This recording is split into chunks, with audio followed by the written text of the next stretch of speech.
Bienvenidos a 4Cs Conversaciones. Hoy me acompaña nuestra queridísima doctora Daniela Constantín. ¿Qué tal, Daniela? Bienvenida. Muy buenas, Yasmín. Bien, ¿y qué tal tú? Muy bien, muy bien. Aquí estábamos hablando antes que estábamos comentando el tema de las alergias, pues estoy con un poquito de alergias de estas primaverales, pero bueno, es lo mínimo de lo que nos podemos quejar. Muy contenta de estar aquí contigo. Em, Hoy queríamos hablar sobre directamente el tema de los distintos creencias alrededor de los procesos de duelo, ¿no? Tenemos ideas personales sobre qué es lo que tiene que suceder cuando tenemos una pérdida.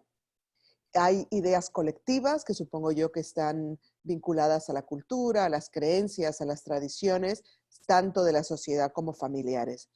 Y en ocasiones terminan siendo más trabas para vivir un duelo correctamente hecho, y en ocasiones son simplemente no se aplican a nuestra realidad del momento. ¿Nos puedes contar un poquito al respecto? Pues sí, es totalmente cierto lo que comentas, que hay creencias, y me ha gustado la palabra que tú has utilizado, colectivas, porque así es como funciona. En general, las personas cuando tienen un duelo se fijan o piensan que tiene que ser de una determinada forma porque lo han visto, porque claro, todos hemos visto cómo otras personas viven un duelo y aprendemos por espejismo nosotros. Aprendemos de los otros. Entonces, las personas cuando están con un duelo, muchas veces es como que se olvidan de la individualidad, de lo que ellas tienen como personas, y todo esto es inconscientemente. Nadie en su duelo piensa, pues yo ahora voy a pensar cómo pasó el duelo mi vecina. No, no, las personas piensan en su duelo, pero inconscientemente les saltan una voz que les dice, quizás no es normal que tú lo hagas de esta determinada forma. Entonces, claro, en este momento ya no es solo el dolor de la persona que ellos pierden, sino que se suma como una exigencia o una presión social de que yo tengo que pasar el duelo encerrado, encerrada en casa, llorando, sufriendo, echando de menos. Antiguamente incluso vestida de negro, antiguamente, ¿no? Exacto, exacto, pero Y fíjate. todavía en muchas regiones se te exige que te vistas de tal color, o no comas ciertas cosas, o no hables de ciertas cosas, o no asistas a festivales o celebraciones durante un tiempo determinado como señal de que estás viviendo un duelo. Lo sientas o no lo sientas. Exacto, y es así, y además yo creo que mucha gente, aunque no vistan, aunque no lleven este luto en la vestimenta, sí que en la mente lo llevan.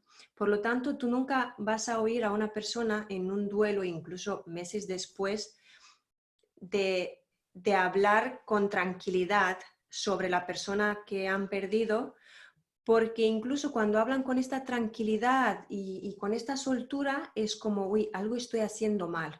Te voy a poner dos ejemplos, Ujú. si me permites, de la Por consulta. supuesto, gracias. Una clienta mía había fallecido su padre y a cabo de 6 o 7 meses, cuando ella estaba en consulta conmigo, me llegó a expresar un día y decirme, me preocupa que estoy viendo la foto de mi padre, que estoy recordando a mi padre, su padre había fallecido en un accidente. O sea, era una persona mayor, pero no tan mayor, era una persona con muchísima salud. Así que fue un golpe como muy rápido, ¿no? Y ella decía, me sorprendo a mí misma que veo la foto, que lo recuerdo y no me dan ganas de llorar. Mm. 6 meses después, ella esperaba esto aún, la manifestación de las lágrimas, del duelo, de esta catarsis, ¿no? Que se llama de esta vivencia incluso corporal con el dolor dentro. Y luego, por otro lado, una clienta mía que me estaba comentando de que había fallecido su hijo, mira, coincidencias, también en un accidente de tráfico, pero en este caso estamos hablando de un hijo joven, ¿no? Sí. Y ella, pues lógicamente el golpe fue muy duro, lo pasó muy mal, pero a cabo de una semana o 10 días, hablando con ella me preguntaba, Daniela, ¿es normal que yo no llore? Mm. Es que me está preocupando que no llore. Entonces, claro, yo le pregunté, pero tú estás contenta, estás feliz. Y ella decía, no, feliz no, pero estoy bien, lo recuerdo con cariño, lo recuerdo de todo lo que hicimos juntos, pero es normal que esto pase así. Yo no debería de estar llorando ahora y sintiéndome mal. Claro. O sea, mira cuántas creencias hay en torno a cómo se tiene que vivir. Es como si tuviéramos un manual, ¿no? Con Mm. instrucciones. Mira, me has hecho recordar también dos ejemplos que yo viví a modo profesional, ofreciendo el servicio de los diamantes al Gordanza, justamente con una semana de separación entre una y otra. Y una era un matrimonio que habían perdido una hija adolescente, que cuando ellos me llamaron, parecía que habían perdido a la hija un día antes. El dolor era tan a flor de piel, totalmente destrozados. Y cuando hicimos el servicio, la hija había fallecido 10 años antes, Wow. pero su domicilio era como un templo para la hija. Todo estaba vinculado a ese momento de pérdida. Habían de alguna manera reducido la existencia de ella en su vida a ese momento de pérdida que había sido trágico, que había sido terrible, que había sido inesperado. Justamente la semana realizamos otro servicio de diamantes para otro matrimonio en otra localidad de España que también habían perdido a su hija de manera repentina. Y en el momento en que les atendimos, estaban hablando de manera muy ligera al respecto, incluso sobre lo bonito que era el féretro, lo bonito que había quedado todo, se iban a ir de vacaciones porque ya estaban pagados los tickets. Y sin embargo, durante las siguientes semanas del servicio, que estamos en relación y en contacto con ellos, vimos cómo se fueron desmoronando, cómo ese primer momento de, ok, bueno, ha sucedido y ahora hay que seguir adelante, se dieron cuenta con el peso de la realidad de que la hija no estaba y se fueron desmoronando. Pero de alguna manera, al final de mi último contacto con ellos, fueron capaces de poder seguir adelante siendo conscientes, como ella me lo dijo, no vamos a ser abuelos, nunca vamos a vivir todo aquello que pensamos que íbamos a vivir con ella, pero tenemos el recuerdo de ella, ¿no? Y para ellos los diamantes era como este tributo maravilloso y esta continuidad de la vida de ella de otra manera. Pero esta otra familia seguían anclados a ese momento de pérdida. Entonces, no es que uno sea más correcto que otro. Yo creo que al final, en tu vida privada, haces lo que crees que tienes que hacer, ¿no? Pero el problema quizás a veces está en cuando creemos que tenemos que cumplir con las reglas de otros, ¿no? Seguramente que tú como terapeuta te chocará, ¿no? La idea de que alguien por 10 años esté en ese estado de devastación todavía. Y no quiere decir que va a dejar de dolerte o que hay una fecha en que ya no te va a doler, pero de alguna manera lo correcto, ¿no? O la manera más sana de llevar a cabo, no correcto, incorrecto, sino sano de llevar a cabo un duelo, es que puedas seguir adelante con tu vida, que seas capaz de entender que tendrás momentos de felicidad, que tendrás momentos de placer, que tendrás momentos de gozo, que tendrás momentos en que ese recuerdo no estará vinculado a la pérdida, sino incluso a que le echaste una bronca un día o que algo no estuvo bien o un chiste que te dijo. Entonces, lo bonito de tener un sentido de libertad es la capacidad de liberarnos y de cuestionar aquellas creencias que nos dicen, esta es la única manera de hacerlo o se supone que lo hagas de esta forma, ¿cierto? Cierto. Y yo creo que aquí es algo que me gusta siempre retomar las palabras que tú has dicho porque como terapeuta me resuenan y me gustan. Y es que reducimos a veces la vida de la persona que perdemos a un momento.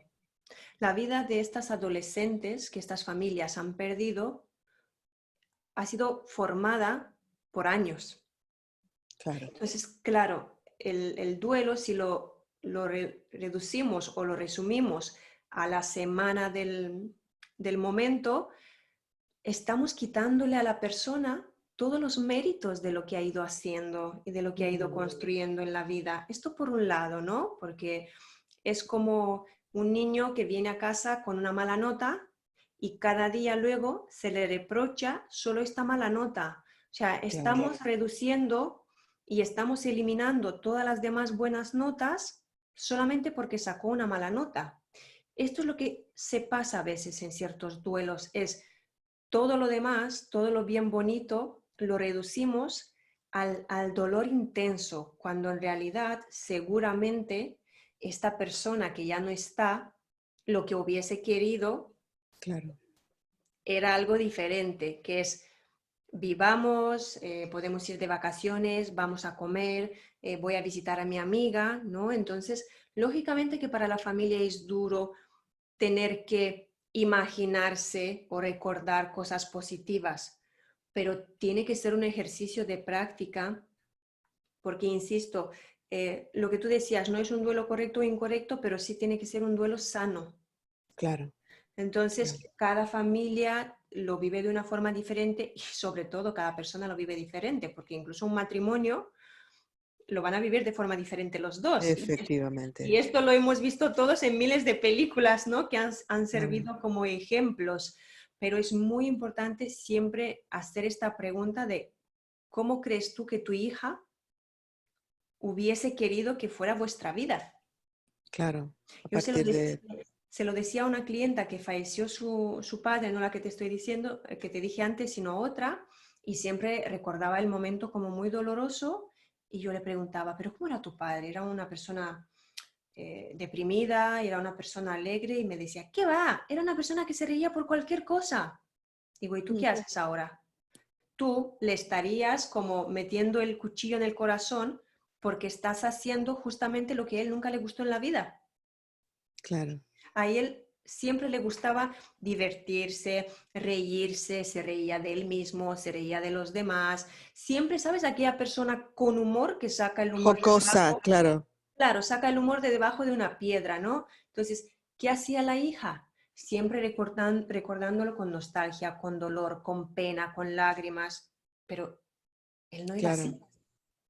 claro. No, Entonces, en esos momentos quizás a lo que nos apegamos es, número uno, nos identificamos, volvemos una experiencia a nuestra identidad, ¿no? Que yo creo que esto es justamente la liberación de la que hablan algunas tradiciones, es justamente el saber cuestionar esta identidad que nos hacemos, ¿no? Y decir, he vivido una experiencia y ha sido una experiencia dolorosa y una experiencia de pérdida, sea una mascota, sea un hijo, sea un trabajo, sea un divorcio, una pérdida es tu pérdida, ¿no? Y nadie va a decir que a ti no te tiene por qué doler.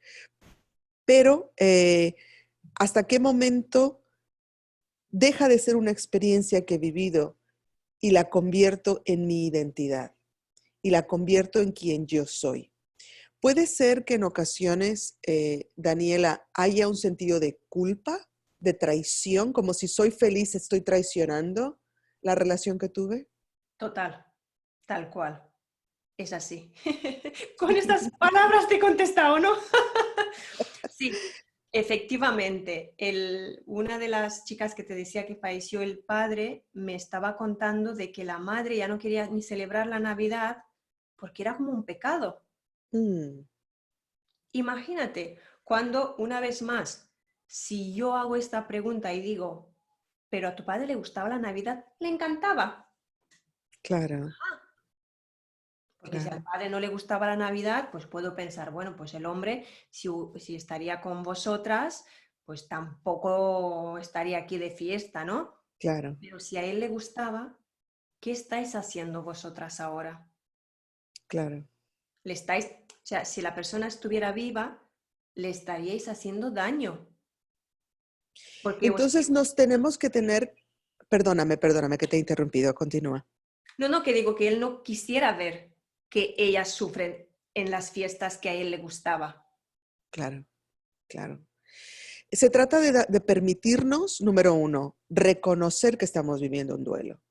Reconocer que a lo mejor hoy estoy feliz, hoy he salido con mis amigas, o me he ido de compras, o he vivido una situación, vamos a decir, placentera, superficial, sin ningún tipo de profundidad y me lo puedo permitir y no va a pasar nada. Ahora, ¿qué pasa cuando nos sentimos juzgados por los demás? Si somos una pareja y se pierde, hay una pérdida enorme como la pérdida de un hijo y uno de ellos está siendo capaz de salir adelante de una manera más sana y el otro necesita anclarse en el dolor. Aquí puede haber problemas, sin ninguna duda, de a ti no te importaba tanto.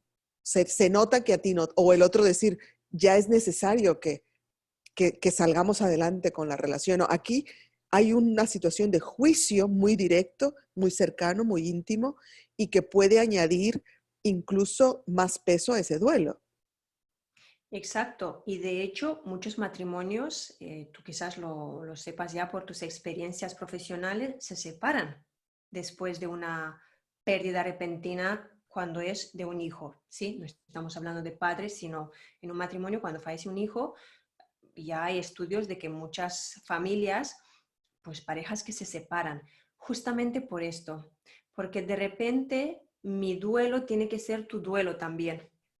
Entonces, Claro. estas personas en la vida desde que se han conocido han sido diferentes, han tenido cosas en común, han tenido cosas diferentes, pero esto no ha importado hasta que de repente hay un trauma. Cuando hay un trauma, ahí sí que hay esta búsqueda de tenemos que seguir por el mismo camino, ya sea de dolor, ya sea de placer, pero por caminos diferentes no puede ser. Yo creo que muchas familias, muchos matrimonios en este momento, aunque no se den cuenta, necesitan mucho apoyo. Necesitan justamente el apoyo, ya sea terapéutico, familiar, social, de una ilusión que los vuelvan a unir, Mm, aunque cada uno vive el duelo de forma diferente. Porque, insisto, ellos antes eran diferentes. Porque en general nos juntamos con personas diferentes, porque no queremos juntarnos, no me quiero juntar conmigo misma, ¿no? claro, A esto me claro. quedo sola, pero cuando dos personas acaban estando juntos es porque les gustan estas diferencias, ¿no? Atraen Mm, las diferencias. Bueno, pues en el momento que hay una pérdida, estas diferencias rechazan. mm, mm. Y es posible simplemente respetar el ritmo de otra persona y simplemente decir, mira, ese es su ritmo, yo tengo otro ritmo. Bueno, claro, será muy difícil en el momento de tener una vida en común, ¿no? Si uno quiere ir a una celebración, a una cena con amigos y la otra persona es justamente el peor día y quiere estar en cama llorando, claro, aquí supongo que tiene que haber una comprensión mutua y a lo mejor llegar a un acuerdo y decir, mira, mientras yo estoy viviendo esto, tú sigue adelante o quizás decir, no, no, ayúdame a levantarme y arreglarme y poder salir y poder, ¿no? Que supongo que eso tiene que ver mucho con la comunicación y cómo haya estado esa relación antes del trauma. Porque Yo si creo, una relación ya era mal, con un trauma no va a ir a mejor. exacto, yo creo que hay dos cosas aquí. Una es el factor tiempo. Ellos pueden seguir estando así, aceptando las diferencias y el duelo de cada uno durante un tiempo.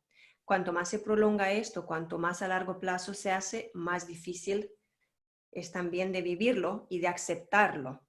Pero también hay otro factor que se llaman los cementos de una relación, de un Ujú, matrimonio. Si estos cementos son el amor o el respeto o la comprensión, sí que ujú. pueden aguantar estas diferencias durante mucho tiempo. O Pueden alguna aguantar. práctica espiritual, algún ritual que tengan en común. Claro. Exacto, exacto, porque esto será más fuerte que las diferencias. Mm, Y como esto será más fuerte que las diferencias, pues las diferencias se minimalizan. claro. Al final, cuando se vive en un matrimonio dos duelos de forma diferente, es como en aquellos matrimonios donde una persona tiene depresión y la otra no la tiene. Hay Mm, diferencias ahí, porque una persona con depresión tampoco tiene ganas de ir a una fiesta, tampoco claro. tiene ganas de ir a un supermercado, tampoco tiene ganas de ir un domingo a comer con otras familias o con otros amigos, pero si hay un amor fuerte ahí, si hay unos cementos, pues la Ujú, otra pareja, digamos que intentan adaptarse, intentan hacer ciertos compromisos para seguir funcionando, pero ujú. siempre depende mucho también del factor tiempo, de Vale, para cuánto tiempo tendrás esta depresión, para cuánto tiempo estarás con este duelo así. claro. No es claro, lo mismo meses que años. claro.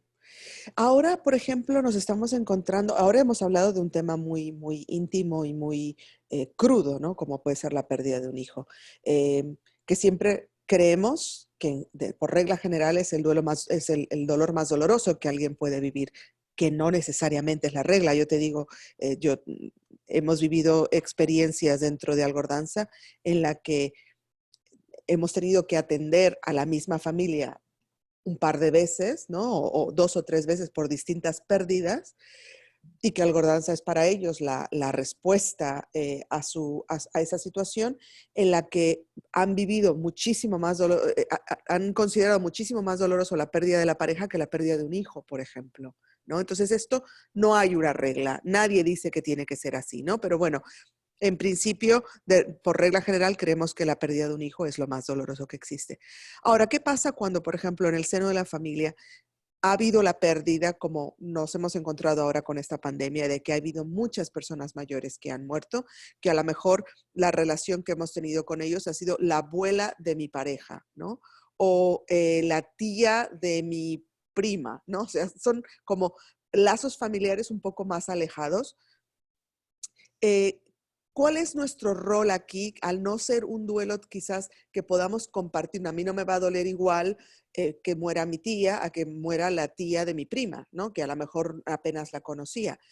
Eh, qué papel juegan aquí los distintos lazos familiares para poder llevar a cabo en conjunto o ayudar a esa persona que a lo mejor está viviendo un proceso de duelo que nosotros no lo sentimos con la misma intensidad? Creo que son dos cosas diferentes, porque si estamos hablando de este momento en el que estamos ahora con la pandemia, incluso cuando no hay lazos familiares, también se vive mal. ¿Y sabes por qué se vive mal? Porque yo no le puedo dar un abrazo a mi prima que acaba de perder a su madre.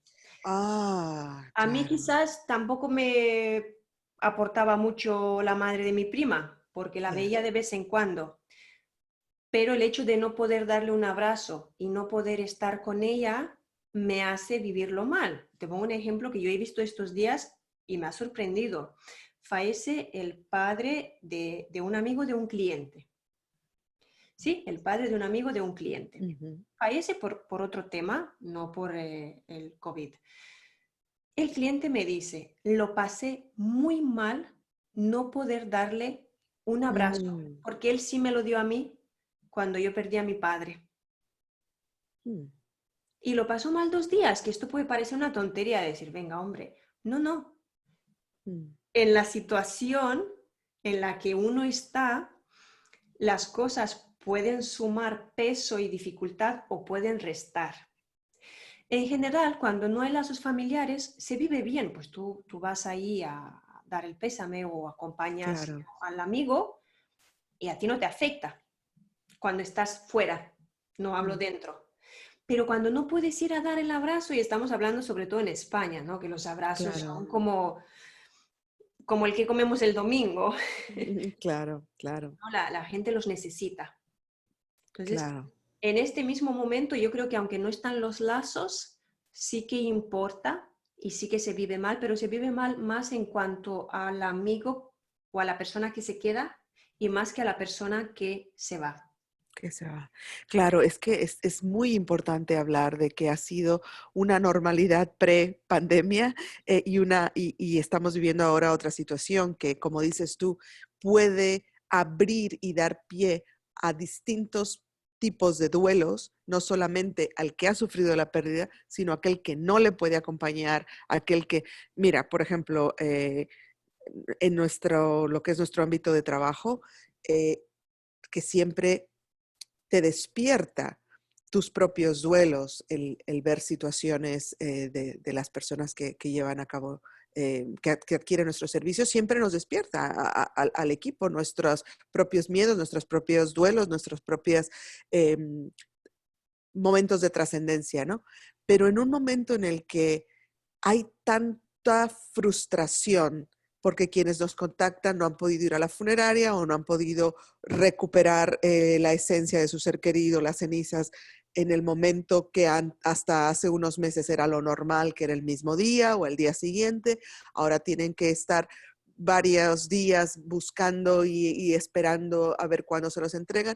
Todo esto se alarga, ¿no? Todo esto termina enfatizando más, por ejemplo, el pensar, bueno, si a mi madre esto le da, yo no voy a poder estar cerca, yo no voy a... Claro, nos ha despertado como un miedo en común ante un monstruo invisible Sí, y no tenemos la capacidad de tocarnos y acercarnos y mismo, por ejemplo, un diamante algordanza, una de las bellezas es que se puede tocar, que lo puedes contemplar, ¿no? Que de alguna manera estás rescatando esa esencia, la estás viendo de otra manera y estás volviendo a ejercer esa caricia. Y ahora ni siquiera podemos, entre los vivos, acariciarnos, abrazarnos, consolarnos. Em, Coméntanos alguna otra cosa con respecto a lo que se les llama esas etapas de duelo, ¿no? Que dice que vendrá la negación, vendrá la rabia, no me las sé todas, tú eres la terapeuta aquí, así que esto posiblemente lo sabes tú mucho mejor que yo, pero es así como siempre surge, ese es el orden en que tiene que surgir, me tiene que dar rabia, luego tengo que no creérmelo, luego tengo que llegar a la resignación, al consuelo, o no es un orden establecido. mira, estas etapas es algo curioso porque yo huyo en general de estructuras y de definiciones y de Ujú. diagnósticos porque creo muchísimo en la individualidad de cada persona y que cada persona lo vive diferente, pero curiosamente en el duelo sí que casi en todo el mundo se observan estas etapas de primero el rechazo, ¿sí? Luego hay como una fase de no me lo creo, Claro.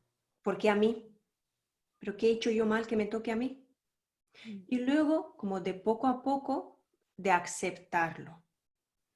Sí que es verdad que se da más o menos por igual en todo el mundo, en todas las personas, pero yo creo que a veces nos falta como cierta información, por esto yo digo que no soy muy fan de las estructuras, los paso uno, paso dos, paso tres, Claro, porque también a nivel cultural esto puede ser diferente. claro, no es lo mismo un japonés shintoísta que lo que puede vivir alguien en Brasil, ¿no? O en Rumanía o en México, que por ejemplo los funerales son muy festivos, ¿no? Y escuchas música a todo volumen y están cantando y están diciendo chistes, están bebiendo de una comilona increíble. Y aquello puede verse absolutamente aberrante, ¿no? Desde cualquier otra Claro. cultura. Entonces yo creo que estas fases así del duelo son más europeas, ¿no? Ocurren más en Europa Mm. y es lo que sale en los libros y es en lo que se encuentra la mayoría de personas, pero siempre hay excepciones y a mí me encantan las excepciones, porque Claro. justamente estas excepciones son las personas que luego piensan que pasan algo con ellas. Porque si yo de repente estoy en otra etapa del duelo de manual, si yo de Claro. repente estoy en la fase 2 o 3, ¿esto qué quiere decir? ¿Que tengo un problema? O que de aquí a un tiempo me sale un trauma, me sale psoriasis o me sale yo que sé qué problemática psicológica. Ujú, ujú, Y es ujú. porque estas personas ven que no encajan en las etapas Claro. sociales o de manual. Y es ahí donde vienen sus dudas y sus miedos de decir, ¿esto quiere decir que a largo plazo estaré mal? A mí me han llegado a Mm. preguntar esto. ¿Esto quiere decir que si yo ya lo he aceptado, si yo ya entiendo que esto es lo que ha pasado y intento vivirlo como puedo, claro, ¿es normal que yo a cabo de una semana esté en esto? Claro, claro. Hay un tema que yo creo que ya te estoy invitando a que en una próxima conversación lo comentemos como tema principal, pero es el tema del ritual, la importancia de los rituales, ¿no? Ahora mismo el ritual que conocemos está siendo alterado por la misma pandemia, ¿no? En la que no se puede, lo que hemos comentado, no se puede en comunidad llevar a cabo un ritual funerario, ¿no? Pero están los rituales personales. ¿En qué momento de este proceso de duelo tenemos que rescatar el ritual que a lo mejor yo tenía con mi hijo de ir a comer a un sitio en particular, empezar a ir a comer sola o con alguna amiga. O el ritual que yo tenía de hacer el café de tal manera para mi marido, seguir haciéndolo. ¿Qué importancia tiene rescatar el ritual que teníamos con esa persona? O crearnos un ritual personal. Y que te digo que eso será un tema para otra conversación porque me parece que tienes muchísima materia al respecto. Pero danos ahora sí un poquito una visión general. Y yo creo que depende, como siempre digo, de cada persona. Lo que está claro es que para algunas personas este ritual de yo ir a los sitios que iba antes con esta persona que acabo de perder puede ser de aquí a unas semanas o para otras puede ser de aquí a meses. Hay que tener cuidado cuando hablamos de rituales porque tú aquí estás planteando rituales positivos y yo estoy al 100% de acuerdo con ellos y es lo que animo a la gente que haga independientemente de si ha sufrido una pérdida o no. La Ujú, importancia de ir a hacer aquello que te hacía sentirte bien. ujú, Pero por otro lado, Yasmín, y no sé si tú aquí coincides conmigo, hay unos rituales negativos. ¿Qué son? ujú, Por ejemplo, tengo una pérdida y han pasado semanas y yo como con la fotografía de esta persona, porque así la siento en la mm, mesa conmigo. mm. O sea, hay rituales, tenemos que estar alerta porque hay rituales que pueden únicamente incrementar el dolor, ¿no? Pues, Supongo, profundizarnos en esa identidad de pérdida, no permitirnos avanzar y generar un duelo positivo. Y luego hay rituales que son un tributo, que son una forjación de un nuevo recuerdo, de una nueva dinámica con ese recuerdo. Vale, esto es importantísimo entonces. Esto es importantísimo porque vale mucho la intención, ¿no?, que hay detrás de este ritual. exacto, exacto. Por esto yo los llamo yo, no creo que salga en ningún manual, rituales positivos o negativos. De la misma forma que un ritual negativo también puede ser, voy con la foto de esta persona a todas partes y si me he dejado la foto en casa, vuelvo a por la Mm, foto, porque así me va a ir bien, porque esta persona está conmigo y me ujú, trae suerte. mm, Ojo con este tipo de rituales, mm. porque hacen mucho daño. Y Claro, lo nos que encadenan de alguna manera, ¿no? A nuevas creencias y nuevas culpas también, ¿no? Porque si me he dejado la foto o ese día comí y no puse la foto de esta persona y encendí el televisor, vaya, estoy faltando el respeto, estoy traicionando esa memoria.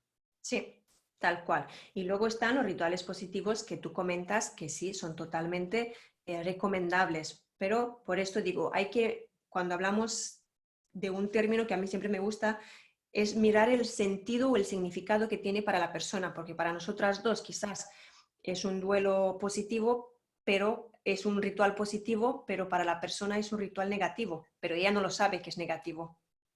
Pero Mm, nosotras nos damos cuenta al hablar con ella y decimos, ojo, Yasmín, esto no es un ritual positivo, es un ritual negativo. Entonces es mejor que la persona se vaya desprendiendo poco a poco a su ritmo ujú. de ese ritual negativo y reemplazarlo por uno positivo. Que desprenderse de ese dolor intenso o desprenderse de ese ritual negativo en ningún momento significa desprenderse del amor a esa persona o la lealtad a esa persona o el vínculo con esa persona. ¿Por qué Al nos cuesta contrario, tanto, Daniela, entender esta diferencia? ¿Por qué? creo que hay varias cosas aquí que influyen. Uno es la creencia que tenemos. O sea, las creencias, los prejuicios hacen más daño que bien a la sociedad. Entonces, la Claro. creencia de que yo me desprendo de la foto o de la ropa, no imagínate, la gente que Mm, se desprende de la ropa de una persona que han perdido, esto ya les puede generar una culpa porque los vecinos los ven que se desprenden de la ropa y es como, va, qué rápido ha olvidado, ¿no? O al mm, marido. Imagínate la claro, típica situación. Uy, qué rápido lo ha olvidado, ¿no? Mira aquí la claro, viuda, qué rápido lo suelta. No, claro, no, tú no sabes. A lo mejor esta persona dentro, el amor que tiene está internamente, no en una ropa. claro. Entonces, hay un tema ahí que juega mucho que es esto, las creencias. Luego hay otro tema y que es el que no le gusta a mucha gente escucharlo, pero es así, es las dependencias que tenemos unos hacia los otros. Ujú. Nosotros funcionamos en base a unas reacciones químicas, en base a cómo nos sentimos unos con los otros. Entonces, cuando de repente yo dejo de tener esta persona en mi vida, claro, es como que esta parte mía se me acaba de ir, me falta, y si encima me desprendo de la ropa o me desprendo del ritual, me da la impresión de que me desprendo del amor que me queda. Claro, Y no es así, tú sigues teniendo este amor. claro, claro. Em, ¿Cuánto nos falta para nosotros? No sé, yo por ejemplo, una de las cosas que espero a partir de esta crisis que hemos pasado con el COVID y que seguimos pasando y que no sabemos cuánto tiempo va a durar, es el que a nivel más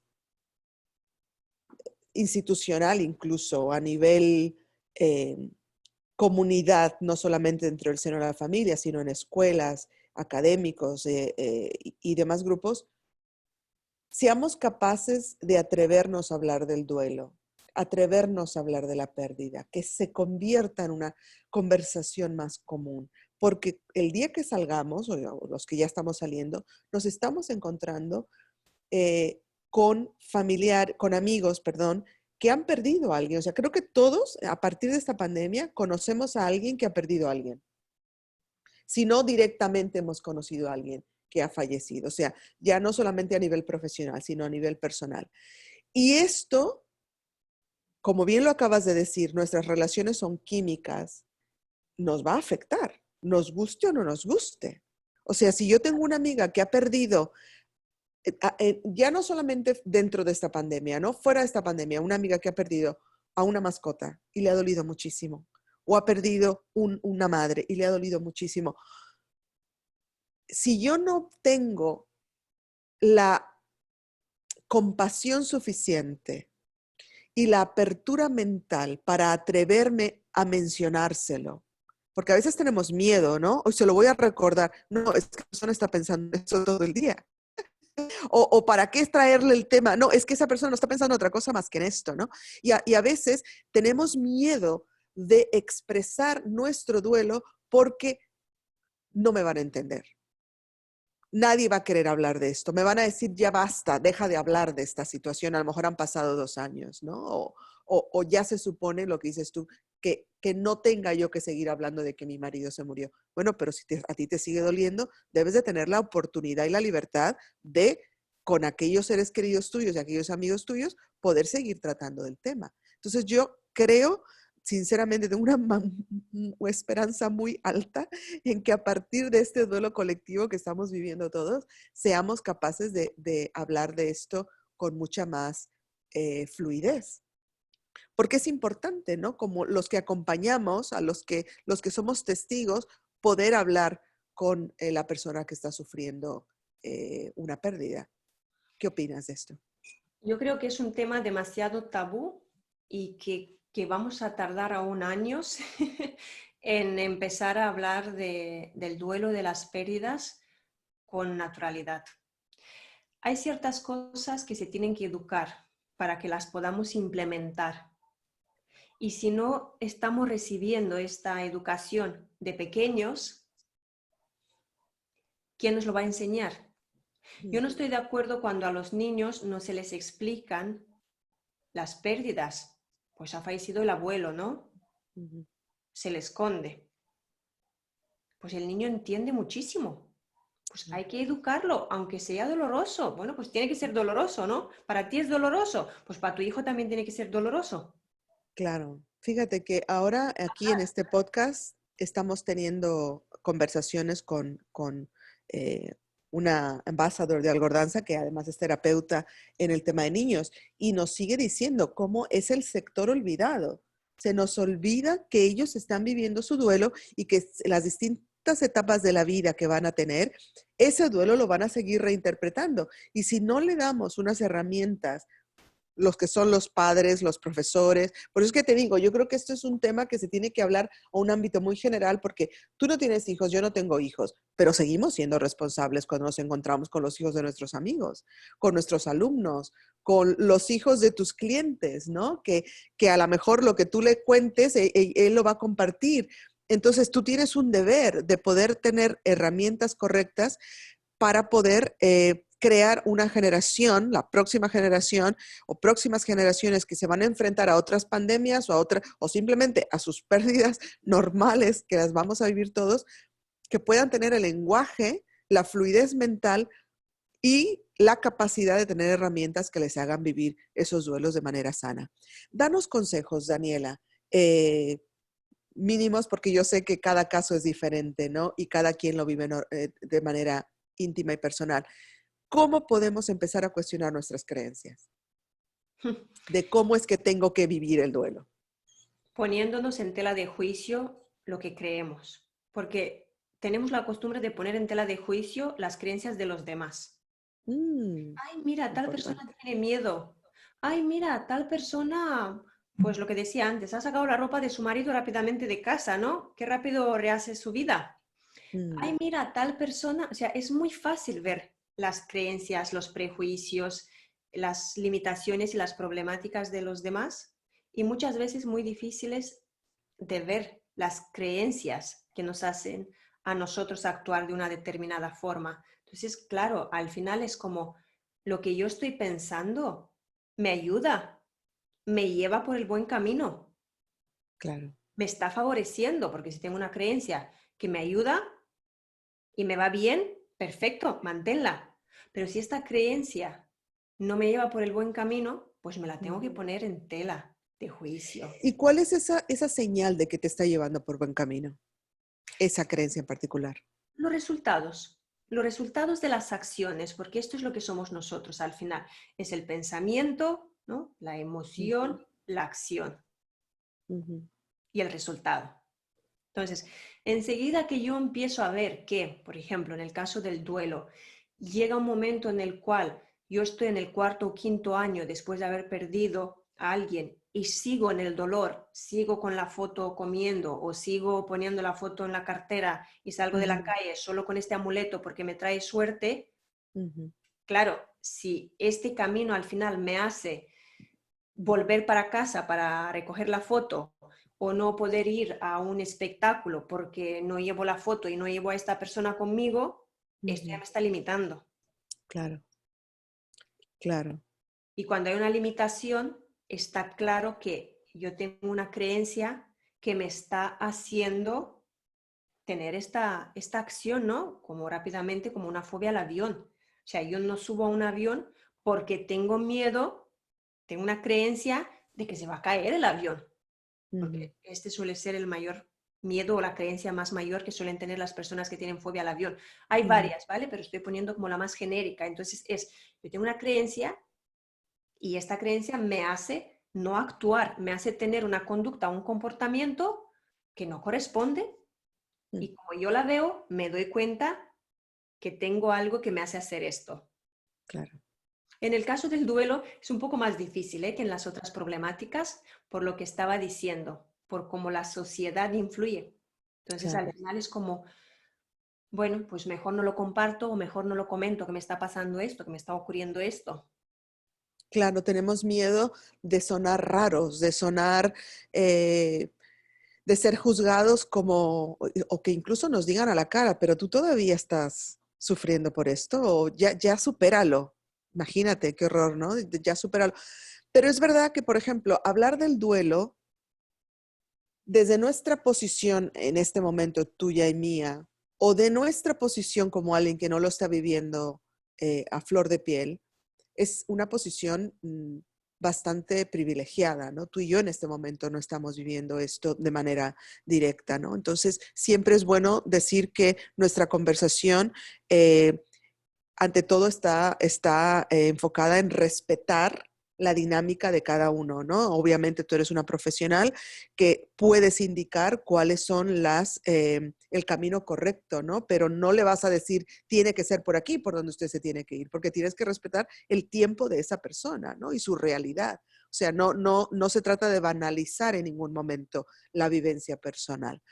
Bueno, Daniela, pues quienes nos escuchen, que sepan que pueden acceder a tu ayuda, porque eres psicóloga, eres psicoterapeuta, eres formadora. Te pueden encontrar en danielaconstantin.com. Yo estoy encantada de poder hablar contigo hoy sobre el tema del duelo y poder hablar en un futuro pues sobre los rituales o sobre la importancia de distintas acciones, porque yo creo que, bueno, lo que hemos comentado, que estamos viviendo o estaremos expuestos a un duelo colectivo en distintas formas, ¿no? No solamente la pérdida de seres queridos, pérdidas de trabajo, pérdidas de incluso también de creencias, ¿no? Hasta ahora hemos creído que podíamos viajar a cualquier sitio y ahora a lo mejor no nos podremos subir en un avión en mucho tiempo, ¿no? Y es un duelo, aunque parezca muy ridículo. Yo conozco mucha gente, por ejemplo, que se dedican a esto, que viven, que los ingresos les llegan justamente de estos viajes y ellos están perdiendo algo también. Es un duelo. Claro. Claro, estamos perdiendo una realidad y tenemos la capacidad de vivir un duelo para forjar una nueva relación con la vida, una nueva relación con nuestra experiencia vital. Daniela, muchísimas gracias. Repito, danielaconstantin.com, lo tendremos en la descripción de este vídeo / audio. Y como siempre, agradezco tus sabias palabras, tu ayuda y bueno, ojalá que seamos todos capaces de vivir nuestros duelos con mejores herramientas y de forma más sana. Muchas gracias, Gracias. Daniela. Gracias a ti, Yasmín, y hasta pronto. Hasta pronto.